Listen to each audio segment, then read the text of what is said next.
அரசியல் யாப்பில் இருப்பவற்றை கூட தர மறுத்தார்கள். வடகிழக்கு தமிழ் பேசும் மக்கள் வடகிழக்கில் பெரும்பான்மையினர் என்பதை மறந்து எம்மை வெறும் சிறுபான்மையினராக கருதி சிங்கள பௌத்த இன ஆட்சியின் கனலை எம்மீது படரவிட்டார்கள். அதனால்தான் இம்முறை நாம் யார் என்ற கேள்விக்கு விடையளிக்கும் விதத்தில் நாம் தமிழர் நமக்கு நாம் என்ற சங்கு குரலை எழுப்பியுள்ளோம். சங்கே முழங்கு என்று சகல தமிழரையும் சங்குக்கு வாக்களிக்குமாறு கோருகின்றோம். இரண்டாவதாக, நாம் கட்சி சார்ந்து இந்த தேர்தலில் நிற்கவில்லை.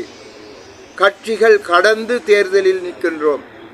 தமிழ் பேசும் மக்களாக நாம் இந்த தேர்தலை எதிர்கொள்கின்றோம்.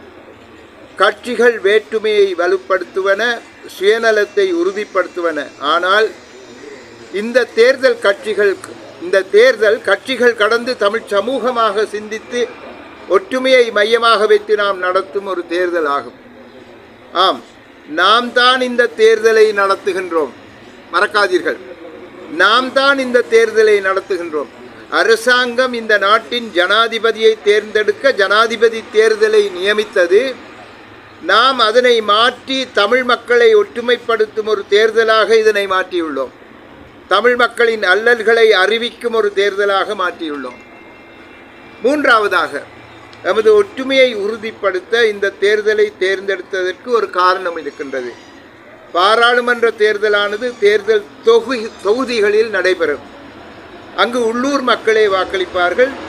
அங்கே உள்ளூர் மக்கள் தான் தேர்ந்தெடுக்கவும் படுவார்கள். மாகாண சபை தேர்தலும் அவ்வாறு தான். உள்ளூர் மக்களே தேர்தலில் நின்று தமது உள்ளூர் பிரதிநிதிகளை தேர்ந்தெடுப்பார்கள். உள்ளூராட்சி தேர்தல்களும் அவ்வாறே தான் நடைபெறுவன. ஆனால் ஜனாதிபதி தேர்தல் மட்டும்தான் முழு நாட்டையும் மையப்படுத்தி நடைபெறும் தேர்தல். இந்த தேர்தலில் தான் குற்றாலத்தில் இடியிடித்தால் கோயம்புத்தூர் விளக்கணையும் என்றது போன்று இங்கு இடியிடித்தால் அங்கு விளக்கணையும். இங்கு நாம் தேர்தலில் வாக்களிக்கும் விதம் தெற்கு மக்களை கடுப்புக்குள் தள்ளிவிடும். இவ்வாறு நாம் செய்வது இதுவரை காலமும் தெற்கு எம்மை ஏமாற்றி வந்ததற்கு பதிலடியாகும். எம்மை கிள்ளுக்கீரையாக இதுவரை பாவித்த தென்னவரை சிந்திக்க வைக்கும் தேர்தலாக இம்முறை மாற்றியுள்ளோம். நாடு நலம் பெற வேண்டுமென்றால் எம்மையும் சேர்த்து பயணிக்க வேண்டுமென்ற செய்தியை நாங்கள் இம்முறை வலுவாக வெளிப்படுத்தியுள்ளோம். கோத்தாபய சிங்களவரிடம் இருந்து மட்டும் வாக்குகள் பெற்று ஜனாதிபதியாக முடியும் என்று காட்டினார். உயிர்த்த ஞாயிறு அவரின் சிந்தனைக்கு உரமூட்டியது. இம்முறை நாம் இல்லாமல் நீங்களா என்ற கேள்வியை தென்னவர் முன் நாம் வைத்துள்ளோம். நான்காவதாக, இந்த தேர்தலில் சுயநலம் களைந்து நாம் யாவரும் ஈடுபட்டுள்ளோம். எமது வேட்பாளர் தேர்தலில் தோற்பார், அது நமக்கு தெரியும், அவருக்கும் தெரியும். அப்படி இருந்தும் தனது கட்சியின் மன்னிக்க வேண்டும் அப்படி இருந்தும் தனது கட்சியுடன் பகைத்து கொண்டு திரு அரியநேத்திரன் அவர்கள் எமது கட்டமைப்பின் அழைப்பை ஏற்று தேர்தலில் நிற்கின்றார். தேர்தலில் தோற்பது மட்டுமல்ல, வருங்கால தேர்தல்களில் அவர் ஈடுபட முடியாத சூழலில் கூட தனது சுயநலம் களைந்து தமிழ் மக்களின் அடையாளமாக அவர் பவனி வருகின்றார். நாம் கூட பொதுநலம் கருதியே அவருக்காக பாடுபடுகின்றோம். அவருக்கு வாக்களித்தால் நமக்கு அமைச்சர் பதவி அல்லது அரச பதவி ஏதும் கிடைக்க மாட்டாது. அவர் யாரோ, நாம் யாரோ. அப்படி இருந்தும் நாம் யாவரும் சேர்ந்து அவருக்காக பாடுபடுகின்றோம். ஏன்? எமது வருங்கால தமிழ் பேசும் சந்ததியினரை மனதில் வைத்து நாம் இந்த வேட்பாளருக்காக உழைக்கின்றோம். தமிழ் இனத்திற்காக உழைக்கின்றோம். தமிழ் மொழிக்காக உழைக்கின்றோம். தமிழரின் தாயக பூமி பறிபோகின்றதே என்பதற்காக உழைக்கின்றோம். இந்நாள் பரங்கியர்களின் கதிக்கு ஆளாகக்கூடாது என்பதற்காக உழைக்கின்றோம். ஆகவே தமிழ் மக்களாகிய நாம் யாவரும் சுயநலம் களைந்து தமிழர் தம் பொதுநலம் கருதி இந்த தேர்தலில் கட்சி கடந்து கடமையாற்றுகின்றோம். தமிழரசு கட்சி அரியநேத்திரன் அவர்களுக்கு தமிழ் மக்கள் கூட்டணி மணிவண்ணன் அவர்கள் குரல் கொடுக்கின்றார். EPRLF சுரேஷ் பிரேமச்சந்திரன் அவர்கள் கொடுக்கின்றார். தமிழ் தேசிய கட்சியின் ஸ்ரீகாந்தா அவர்கள் குரல் கொடுக்கின்றார். நாம் யாவரும் தமிழர் என்ற ரீதியில் எமது வருங்கால வம்சத்தவரை நினைத்து இன்று வேற்றுமை களைந்து ஒற்றுமையாக போராடுகின்றோம்.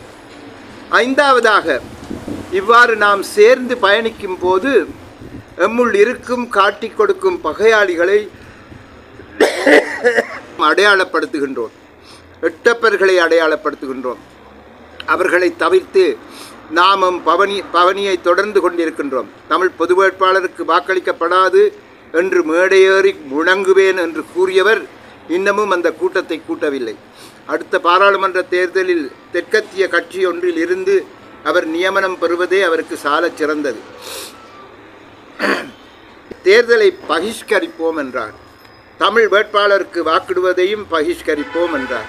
அவரும் அடுத்த பாராளுமன்ற தேர்தல் பற்றி இப்பொழுதிருந்தே சிந்திக்க வேண்டும். இனி போனஸ் இருக்கைகளுக்கு இடம் கிடையாது போகும். கடைசியாக, தேர்தலை பகிஷ்கரிப்பதற்கும் தமிழ் வேட்பாளருக்கு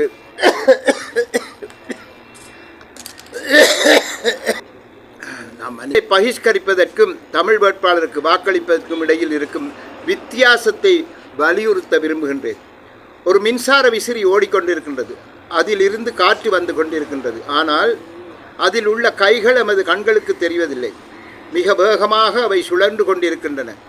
சுவிட்சை போடாத மின்சார விசிறியை பாருங்கள். கைகள் கண்ணுக்கு தெரியுமானால் எந்தவித காற்றோ அதன் வழிவரும் சுகமோ எமக்கு கிடைக்காது. ரெண்டும் ஒரே மாதிரி ஆடாமல் அசையாமல் இருப்பது போல் தெரிவன. ஆனால் ஒன்றால் நன்மை ஏதும் இல்லை, மற்றதால் நன்மை உண்டு, ஆறுதல் உண்டு, சுற்றாருக்கும் சுகம் உண்டு. ஆடாமல் அசையாமல் இருக்கும் பலமற்றிருக்கும் மின்விசிறியை பகிஷ்கரிப்போர் அவர்களால் எவருக்கும் நன்மை இல்லை. விசையாக ஓடும் மின்விசிறியே தமிழ் பொது வேட்பாளர் தோற்றாலும் எமக்கு சுகம் தந்து கொண்டே இருப்பார். தன்னை வருத்தி எம்மை மேம்படுத்துவார். இன்னும் ஒரு வேற்றுமை உண்டு, மிக முக்கியமானது. தமிழ் பொது வேட்பாளருக்கு நாம் வாக்களித்தால் நாட்டின் வாக்காளர் தொகை கூடும். வாக்களித்தோரில் 50% சக 1 என்று கூறும்போது சிங்கள வேட்பாளர்கள் எடுக்க வேண்டிய வாக்குகள் அதிகமாகிவிடும். பகிஷ்கரித்தால் வாக்களித்தோர் தொகை குறைந்துவிடும். சிங்கள வேட்பாளர்கள் எடுக்க வேண்டிய வாக்குகளின் தொகையும் குறைந்து விடுவன. நாம் சிங்கள வேட்பாளர்களுக்கு சுமையை கொடுக்கின்றோம். பகிஷ்கரிப்போர் சுமையை இறக்கி வைக்க பாடுபடுகின்றார்கள். இதுதான் வித்தியாசம். தவறாமல் வரும் 21ஆம் தேதி அன்று வாக்குச்சாவடிகளுக்கு சென்று சங்கு சின்னத்திற்கு வாக்களித்து எங்கள் சுயநலம் கருதாத வேட்பாளருக்கு உங்கள் அன்பையும் மரியாதையையும் காட்டுங்கள் என்று கூறி என் சிற்றுரையை முடித்துக் கொள்கின்றேன். நன்றி, வணக்கம்.